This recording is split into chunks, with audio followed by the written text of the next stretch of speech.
So hi everyone, I am Rebbeca Vasmant. For those of you that don't know me, I'm a DJ, I'm a producer, and one of the main things that I use as a tool to kind of manage my career is social media. So it's quite a massive, complex, and it can be a daunting task for people who are new to it or for people who are kind of changing over to use social media to be more about work than kind of personal things. So I thought we would do this talk today, and I'll just run you through some of the sections that we're going to talk about. Also, please, everybody, feel free to say hello in the chat. And if you want to ask any questions about anything that I'm talking about at any point, just stick it in the chat or in the Q&A, and I'll be happy to answer your questions. And thank you so much for listening, attending, and all that kind of stuff. So I've got my notes on my phone, by the way, so I'm not just texting, just in case anyone wonders. So I'm just going to run you through the rough schedule for the next hour and what we're going to be talking about. Okay, so the first section that we're going to discuss is being a female in the music industry. The second topic that we're going to discuss is managing your career with social media. The third section that we're going to talk about is, and this is quite an important one that I think is good for us to discuss, is managing your mental health in conjunction with using social media. Because I know for me that's been a big task in the past, so I thought it would be nice for me to talk about it with you guys and pass on some tips and things like that. And then the last section is going to be adapting to using social media and managing your career in the post-coronavirus new norm. So yeah, okay, so first section, let's kick this off with being a female in the music industry. So maybe a nice thing to do would be for me to give you guys a little bit of background on me and my career and how things started off for me and how things have been for me as a female working in the music industry. So I started DJing 13 years ago now, and what happened was I was super passionate about music, was super into records, and did the usual, the classic that everyone does, bought decks with my student loan, which now in hindsight was the best decision that I ever made in my life, and I'm super grateful that I did that. And at the time that I started, it was kind of just a bit before YouTube tutorials and things like that. So obviously YouTube did exist, but it was kind of more, people had channels and they chatted and things like that. So I didn't have any friends, I didn't have anyone to like help me who were DJs, and so basically what I did was I just set out to learn. I just decided, right, there's this massive thing that I really want to do, and I'd seen loads of kind of adverts for, you know, like clubbing CDs on the TV, and I'd seen documentaries about clubs and things like that, and I just really wanted to do it. I thought it would be amazing. And by the way, it really is amazing. It's been worth it. So yeah, I handed in a mixed CD to a promoter in Edinburgh, and then I got a residency in a club called Cabaret Voltaire, which is an Edinburgh-based club. And it went from there really quickly. I then got a residency with Ministry of Sound when I was 23. So I travelled all around with them. I think I did 26 countries or something, so obviously I'm very grateful to have done that, so that was great.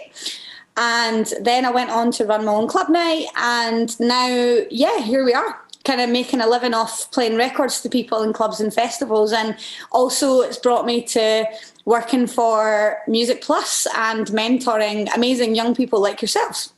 So being a female in the music industry for me, and what I'm going to do is I'm just going to be totally open and make myself totally vulnerable and be totally honest to you guys about my experience. It wasn't easy. And I felt like because I was a female amongst this sea of males, it was more of a challenge for me to kind of prove myself and for me to kind of get respect.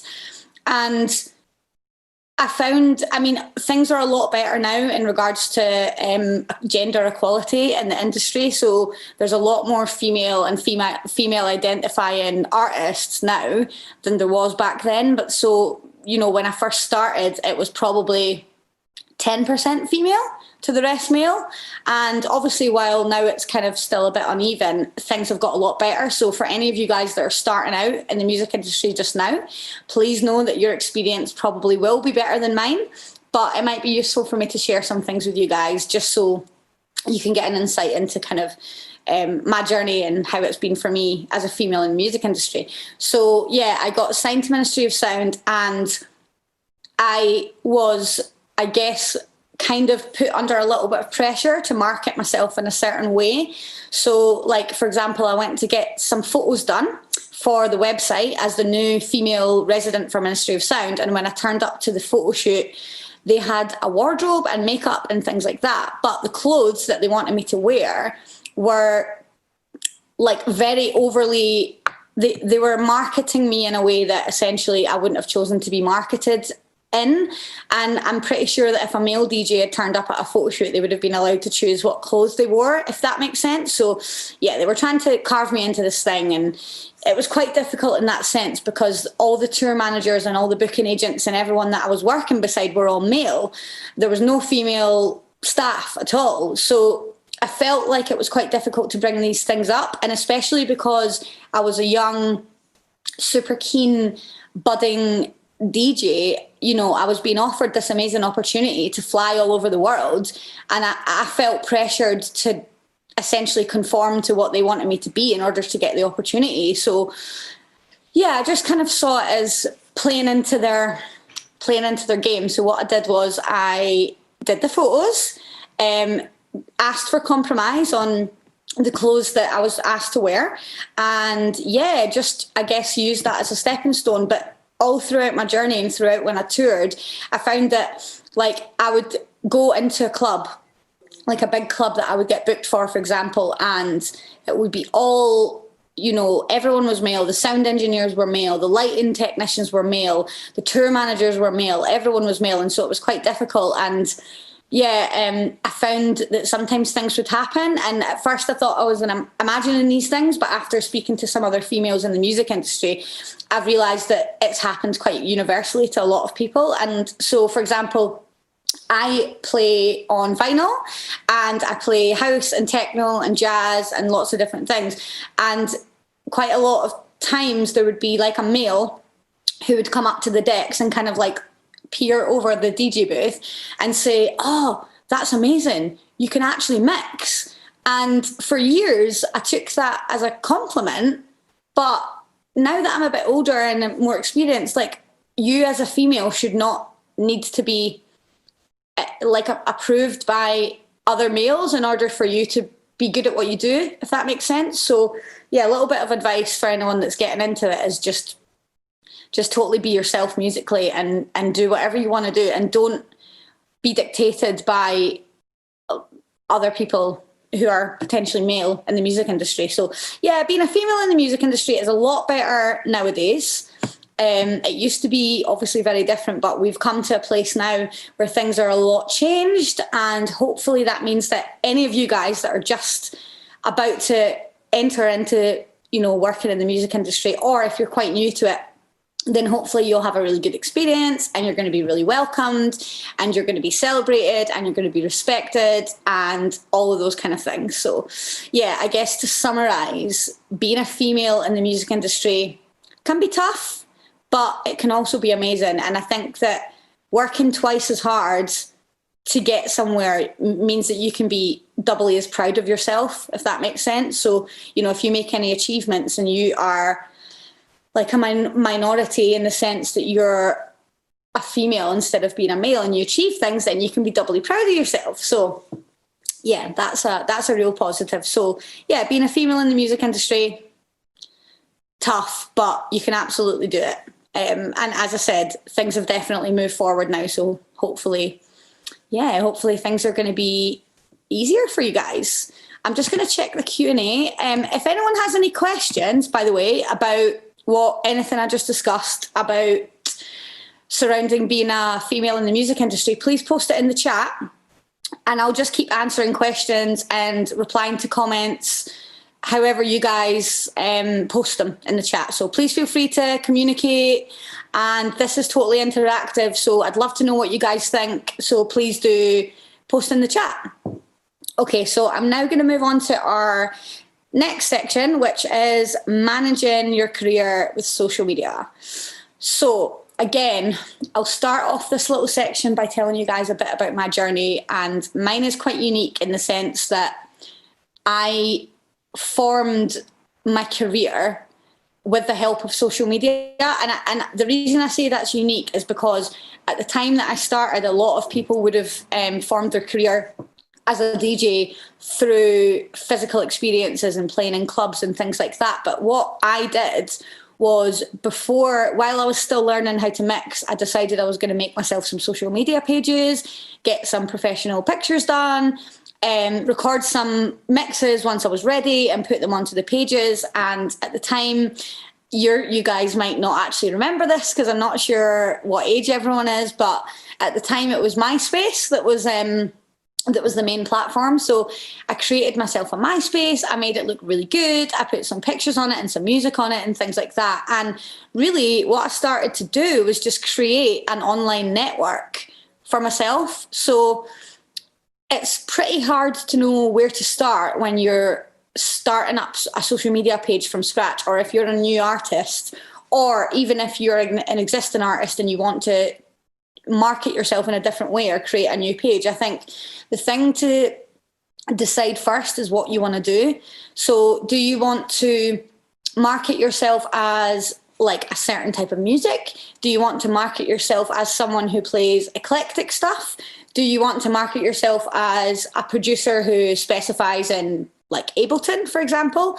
And deciding on the base core of your content is really like the first piece of advice I would give you. So for me, it was, I want to promote myself as a DJ and I want to get gigs. So that's pretty simple. So in order to do that, what I had to start doing and what I wanted to start doing was getting my name out there. So a way to do that was to reach out to people, to add people as friends, to send them messages and just connect with people. And a good piece of advice that was given to me later in my career that I'll pass back to you guys is, so when you're just starting out as an artist, if you find someone who you really love and respect as a DJ, as a producer, as like an artist of any kind, if you kind of take inspiration from how they work. So for example, if you're getting into DJing and you want to be like a certain DJ, you would love to be in that scene, you would love to be playing gigs alongside that person, a good thing to do is really take the time to go into their social media pages and study exactly how they do it. And you obviously want to have your own voice and you want to do, your own unique thing. But a good starting point is to kind of, I guess, model how you're going to do your social media off the back of someone that you like and respect. So for example, if you're going to be an artist that's going to work in techno acts tend to have certain like color schemes on their page. So they'll have like blacks, grays. Some of techno artists don't, but a lot of the time it's quite common within techno to be very modest, to do minimal self-promotion, but that in itself is a thing, and that's kind of like creating its own message, I guess.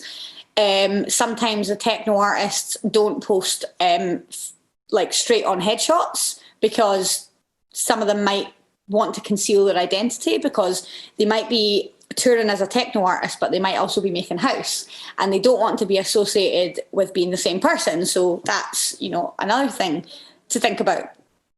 And then, for example, if you are a hip hop artist, you might think about modeling yourself differently. So like things that obviously people that are in the hip hop scene like are, things like street art and dance, like break dancing things and things like that. So you want to be thinking about sharing content that's specifically aimed at your audience. And that's the next thing that I was going to come to. So for managing your career in social media, like one key thing to think of, and this is kind of like how you always try and think of it when you're doing things on your social media and when you're starting up a new page, is audience.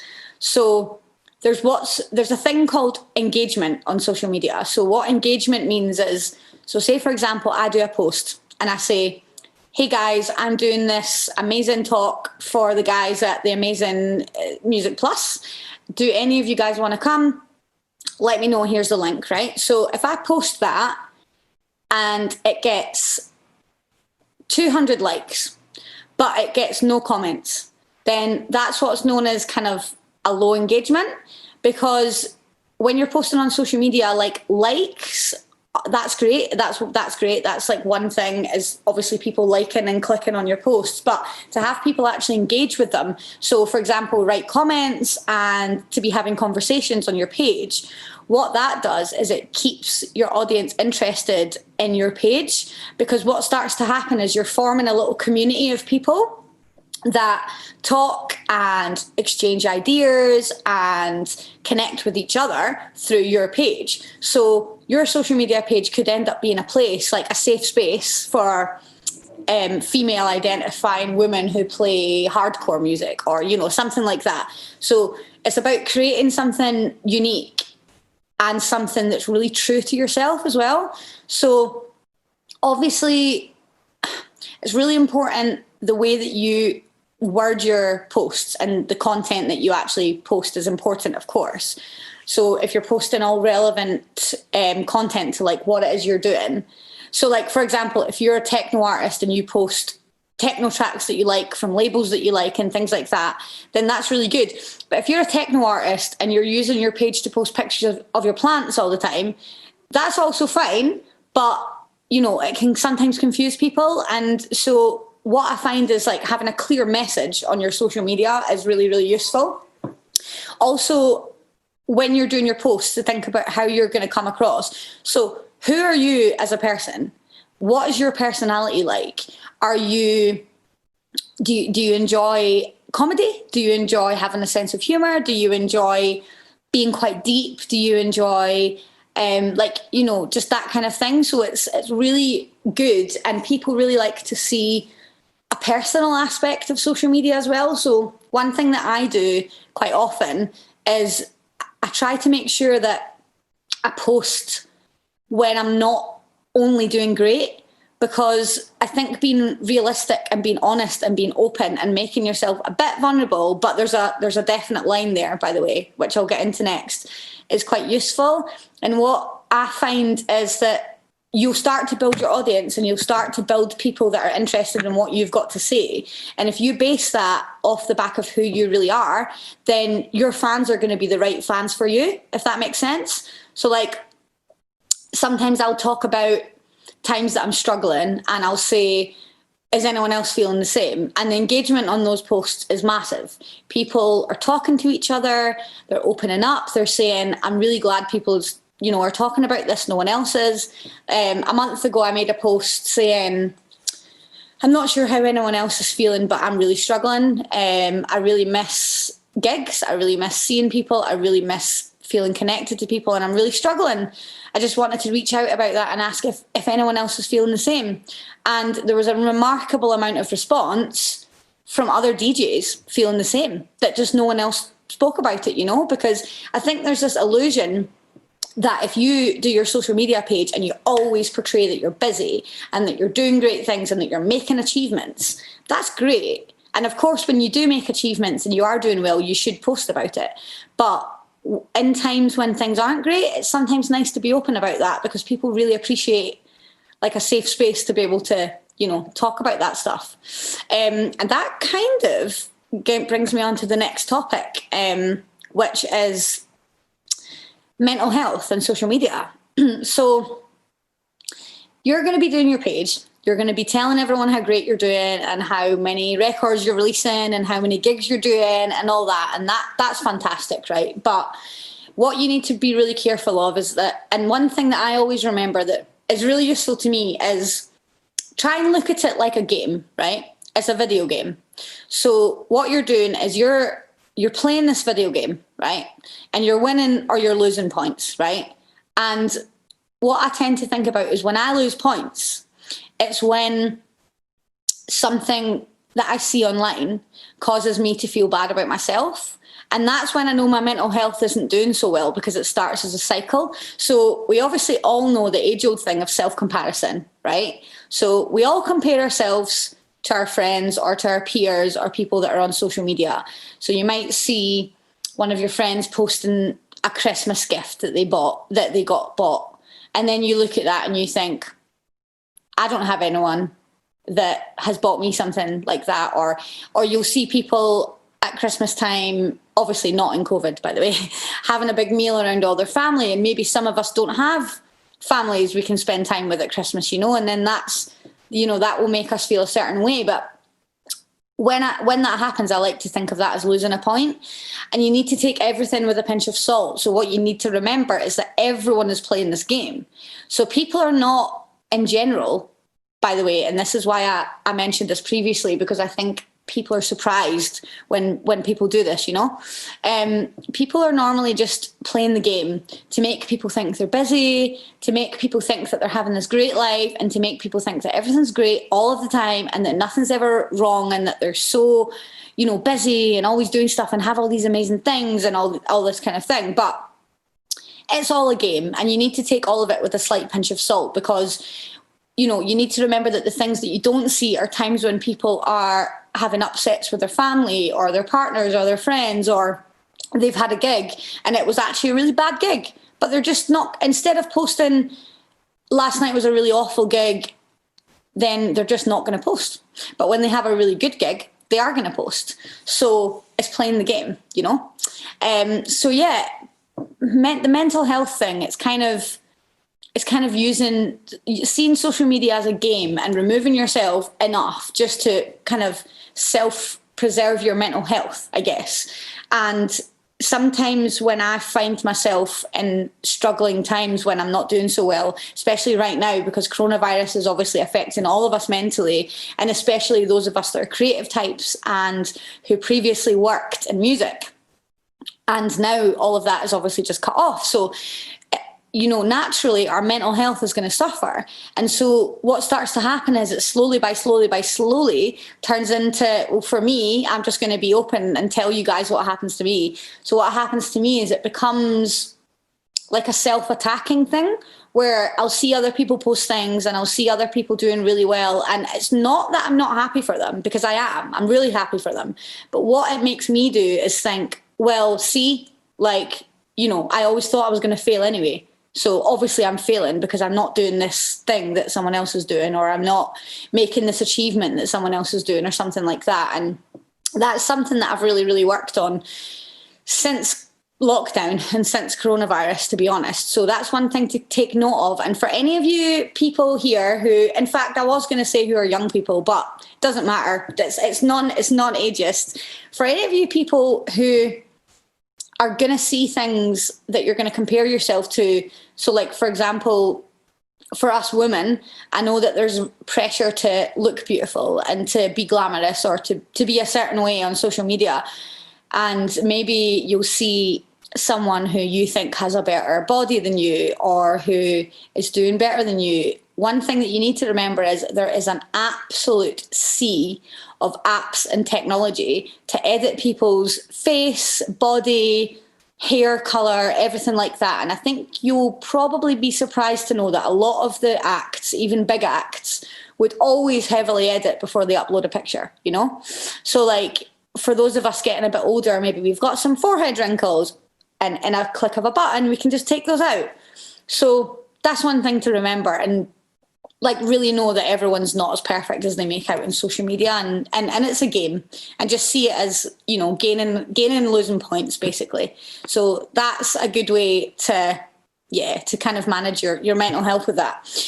So I wanted to also speak to you guys about how social media is really an important part of the game now. So we're in an age where social media is massive. So there's various different platforms, as we all know. All of them do different things, right? So we've got Twitter, we've got Instagram, we've got Facebook, we've got Snapchat, we've got everything, all of those ones.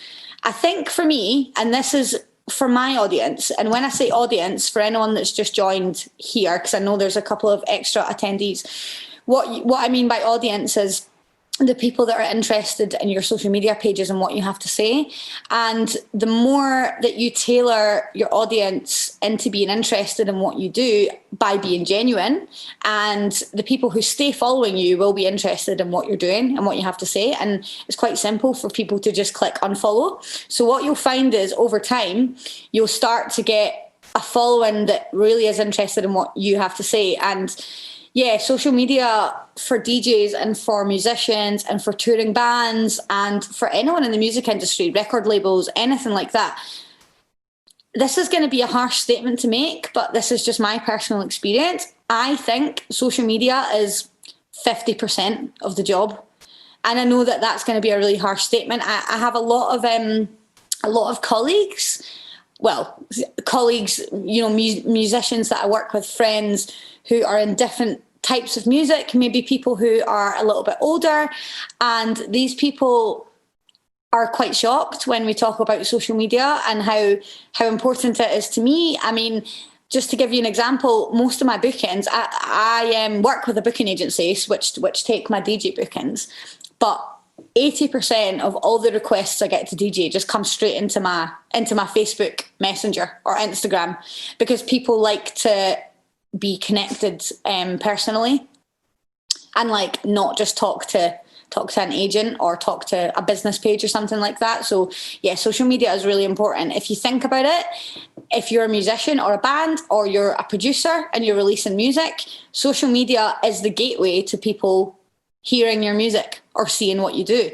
And someone gave me this piece of advice actually that I'm going to pass on to you guys, that sometimes I find it hard to take myself, but you should definitely note this down.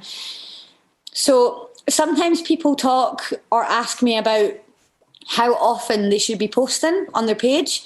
So one thing to remember, and this is the advice that someone gave me, is when people follow your page, they're following your page because they're interested in the content that you're putting out. And if you make a post about something, people aren't going to be annoyed that you've made a post, because they want to see what you're doing. They want to see what you have to say. They want to consume this new mixtape you've done or radio show, or they want to, just see what you're eating for breakfast on your Instagram story or whatever, It gives people a bit of a feel for getting an insight into your life, I guess. And yeah, I mean, there's no set rule for how often to post, but consistency is usually quite important. So what I find is if I post every day for a week, because I've got a really busy week that week, and then I have nothing on for the next 5 days and I don't post anything for 4 days or 5 days, my followers drop off.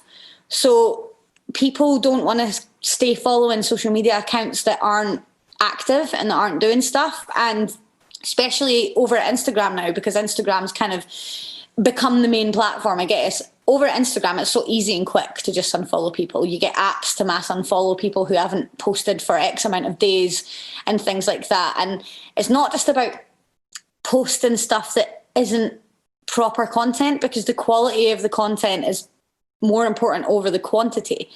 But even posting something interesting like a little tip, doing little 10-second long videos, things like that, people really engage to. And also one thing that you need to remember on social media is the algorithms. So what an algorithm means is, an algorithm is a computer program that essentially picks up what your followers will be interested in. So quite often I post pictures of myself with records or myself behind a deck or whatever. And if I ever post a picture that's just a flyer, it doesn't pick up, because the algorithm doesn't show it to home feed, because it doesn't think that people will want to see it. So it doesn't show it to people. So it's all about consistency and posting, not the same things, but having a theme, I guess, if you like, with your posts, and also how you word your text as well. So if you are quite poetic and you write your posts in that way, then great, but do that all the time.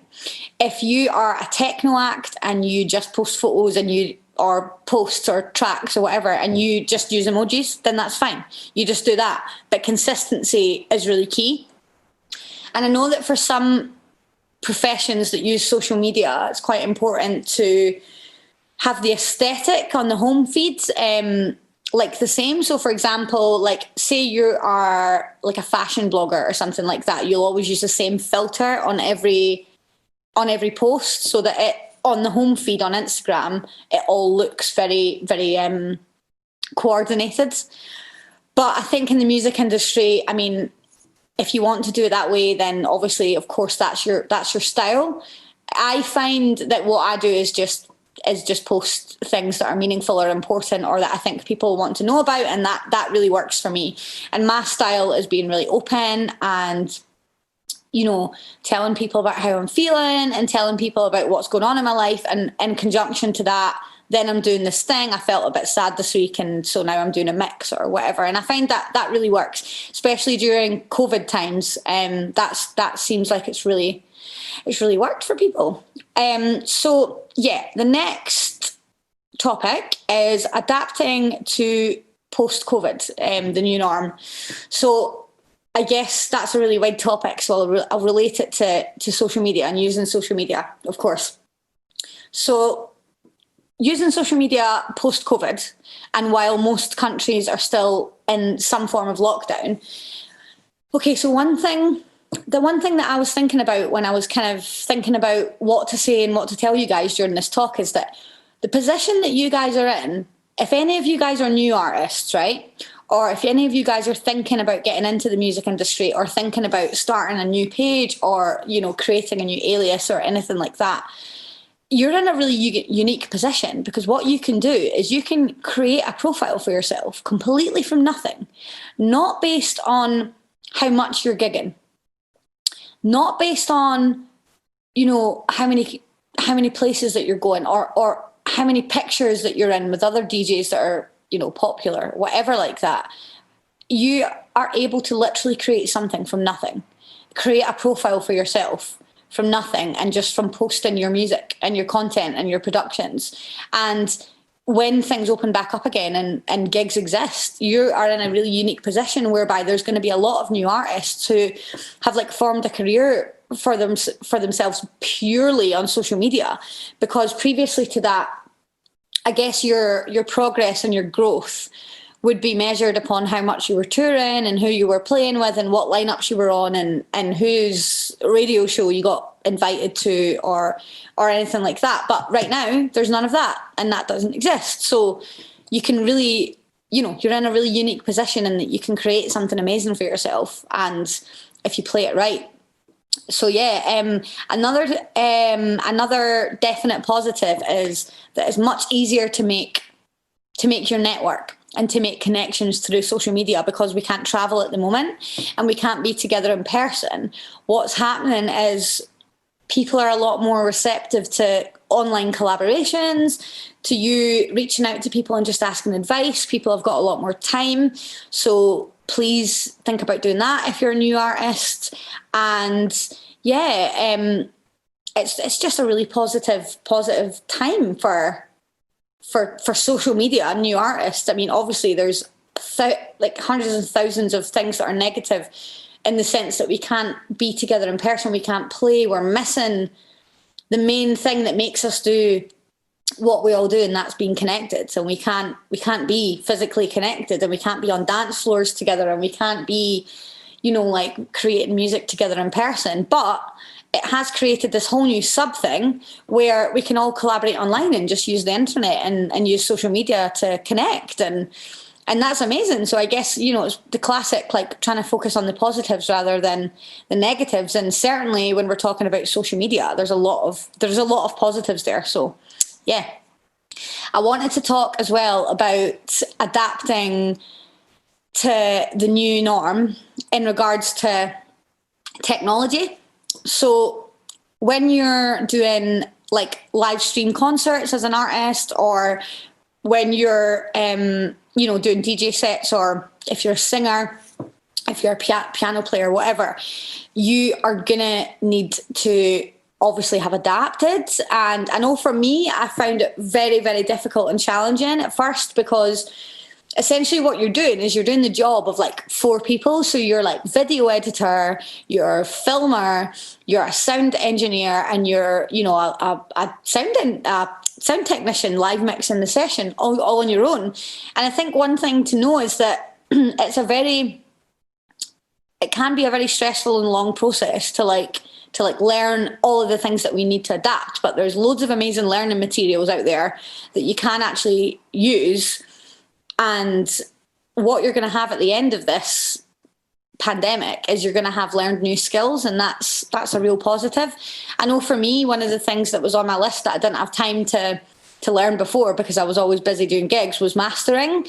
And I took a free YouTube tutorial online course, and I bought the software that was heavily discounted because, of course, we're in the pandemic.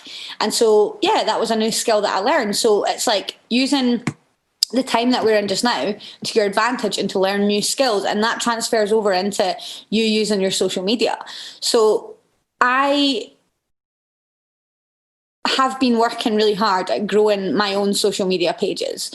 So for me, as a DJ that's out, I guess you could say out of work, but not touring or not DJing at the moment, one of the things that I'm really aware of is that I want to stay visible for when things open back up again.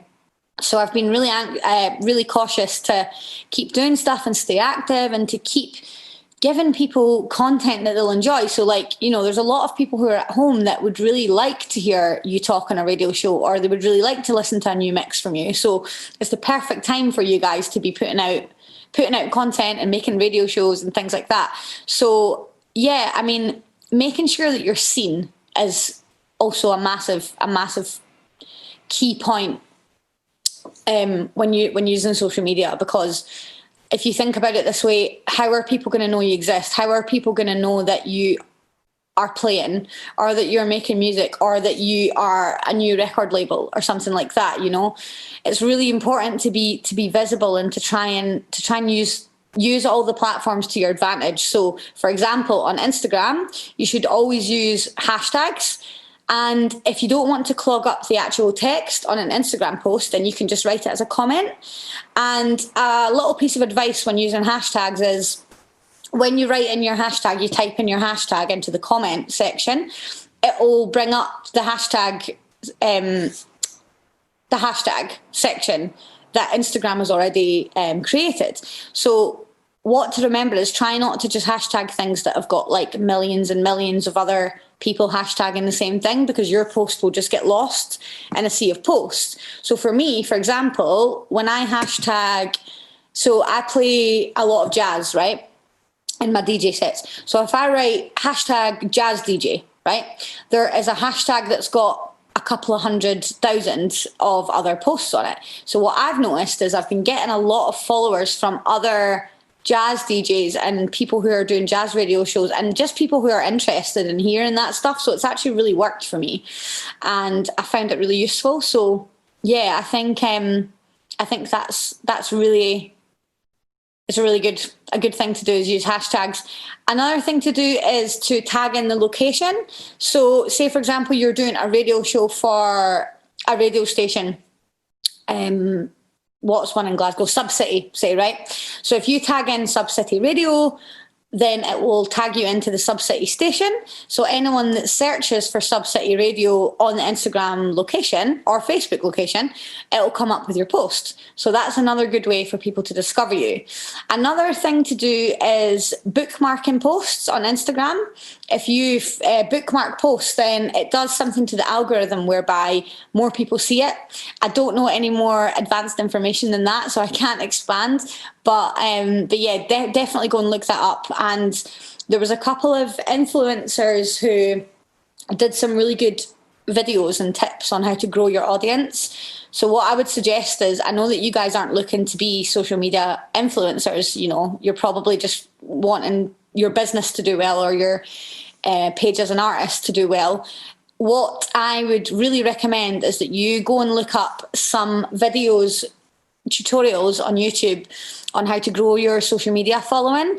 And a lot of these will be pretty, they won't apply to music, and you'll think like, oh, I can't do those things. But if you just incorporate them as much as possible without not still being yourself and not still having your own unique voice, if you try and incorporate those things, it really, really works. And also, one thing to remember is don't be harsh on yourself. It's really hard to grow a page unless you like have a big hit, or someone really big shares something of yours, or you have like a post that goes viral or something. Then it's really hard for your page to grow fast. But when it's natural growth, it can be slow. But you just need to keep at it and keep at it and keep at it. And if you're making a new social media page, what will happen is it will be a kind of catalyst thing where you'll have like 10 followers and then 20 and then 30.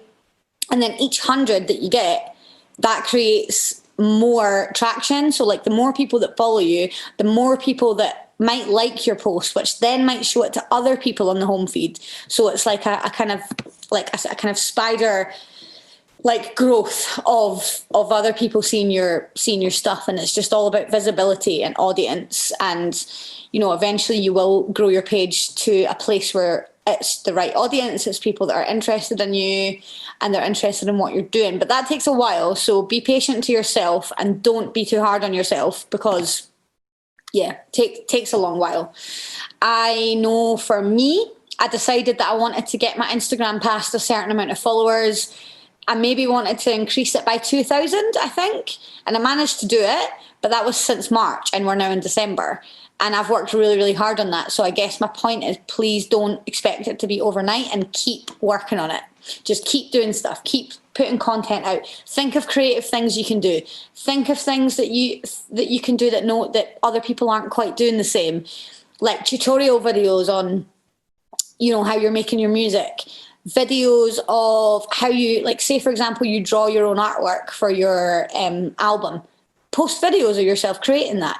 People want to see it, and people like to see all parts of the process. So don't be scared to post things, and don't overthink on posts either, because sometimes you can write text and you can prepare a post, and then if you just overthink it, then it gets to the point where I'm just checking the questions.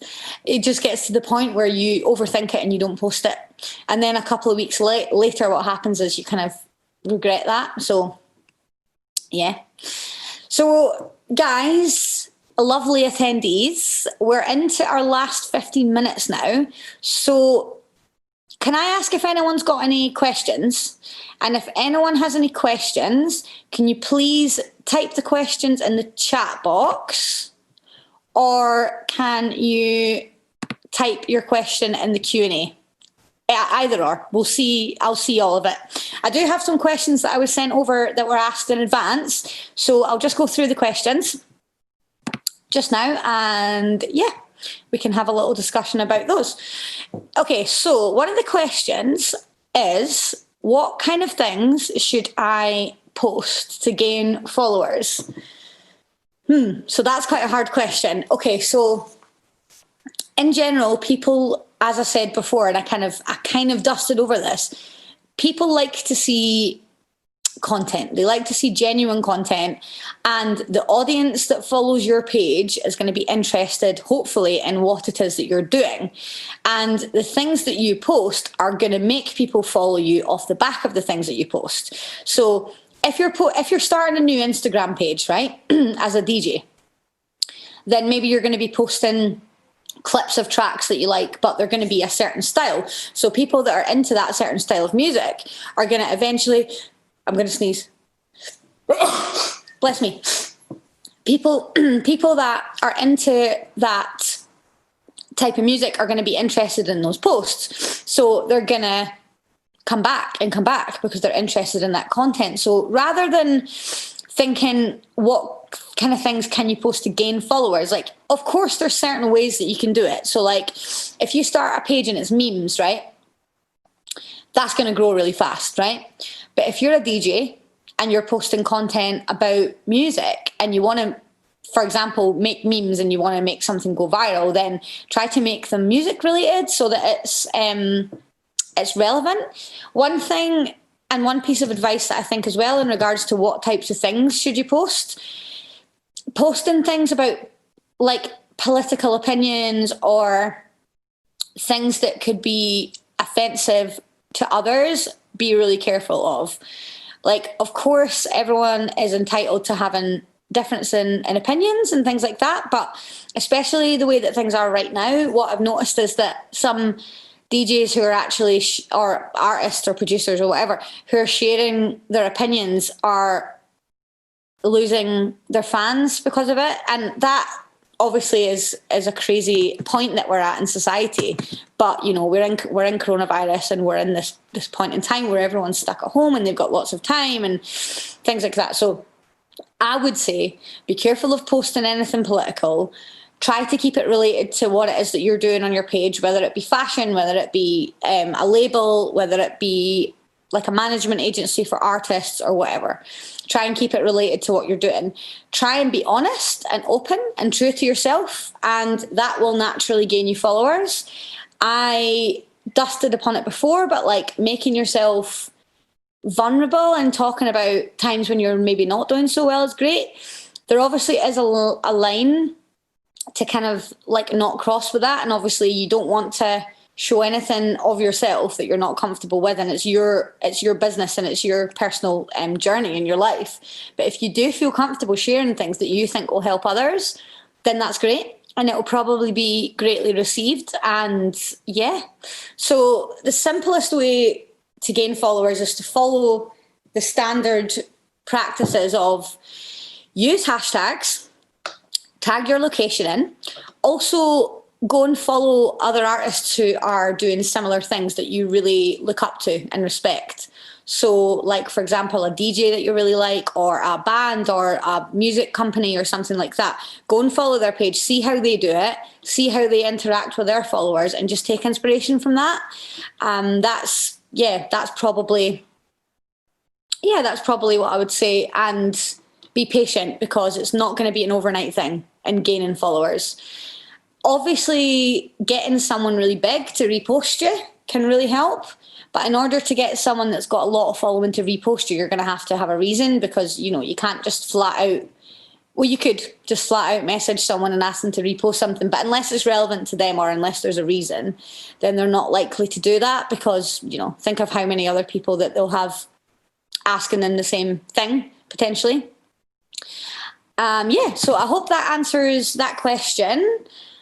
If any of you have any more questions about that or want to ask anything else, then please just post it in the chat.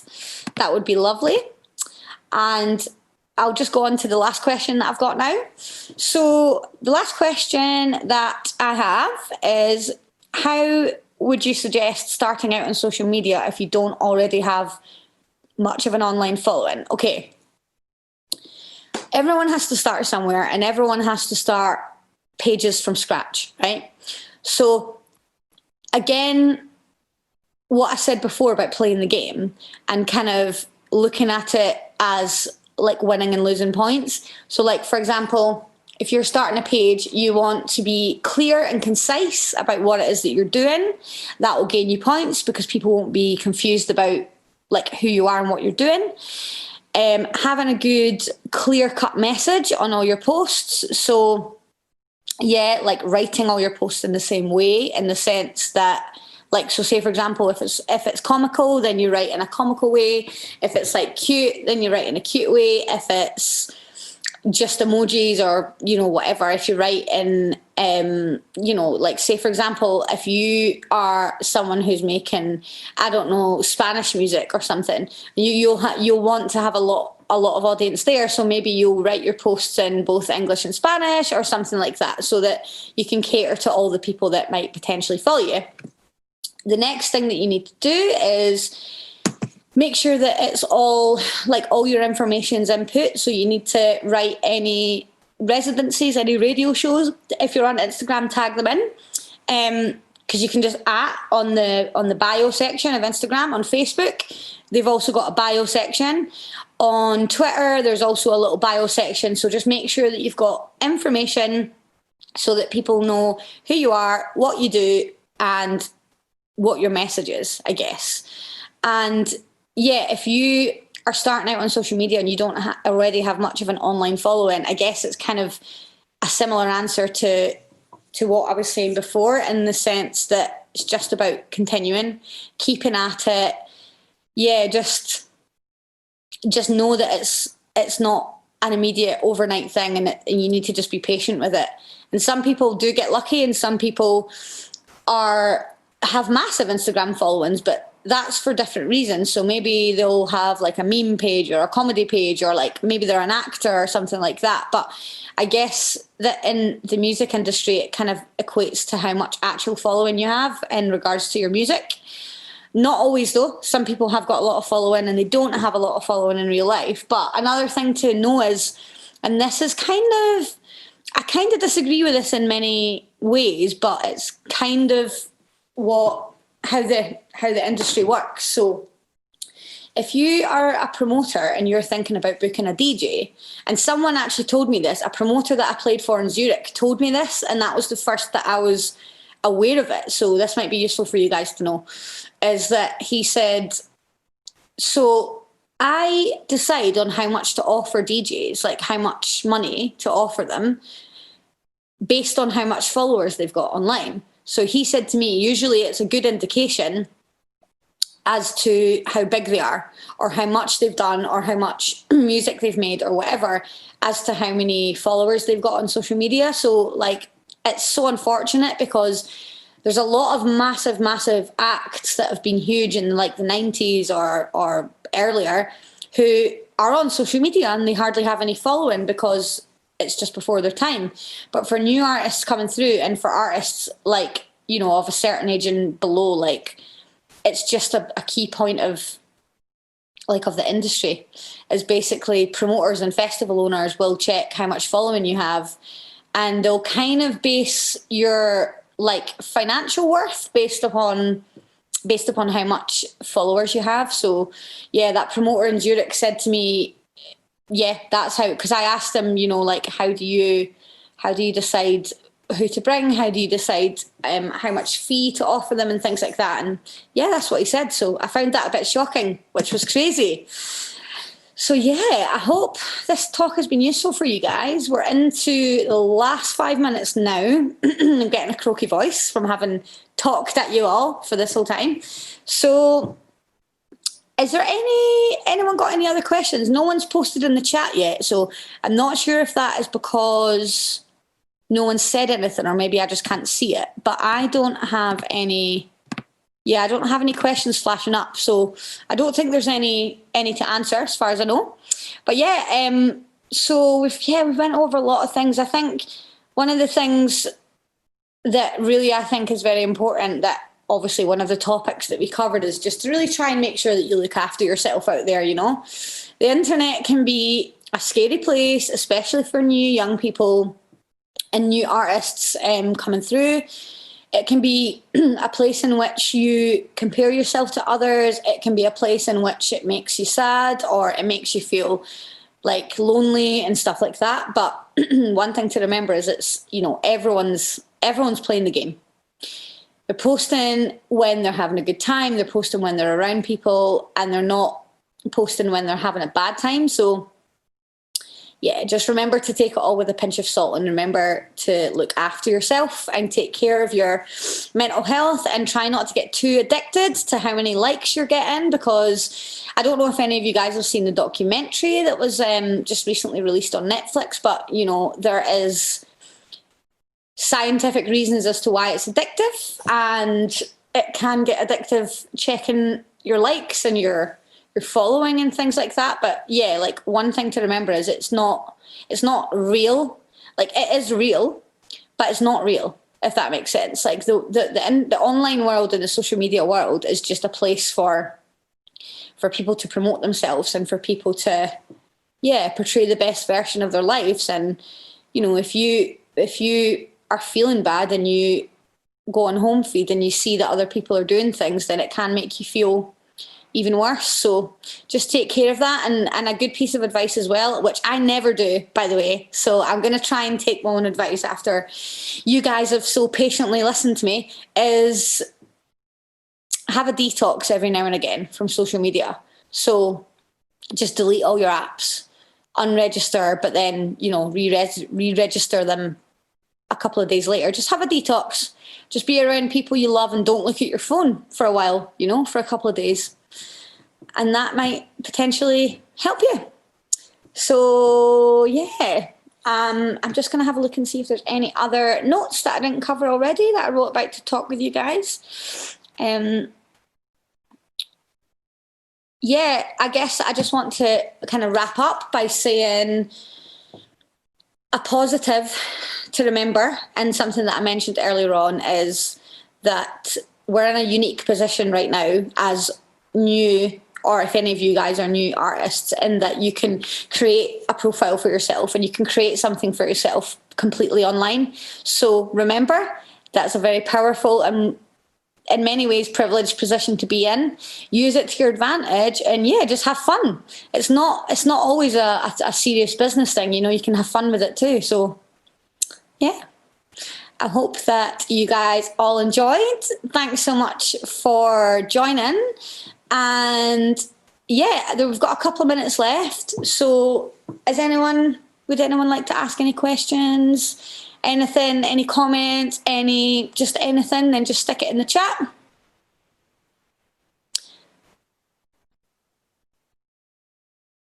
And if not, then yeah, thanks so much for joining. I hope it was useful for you all.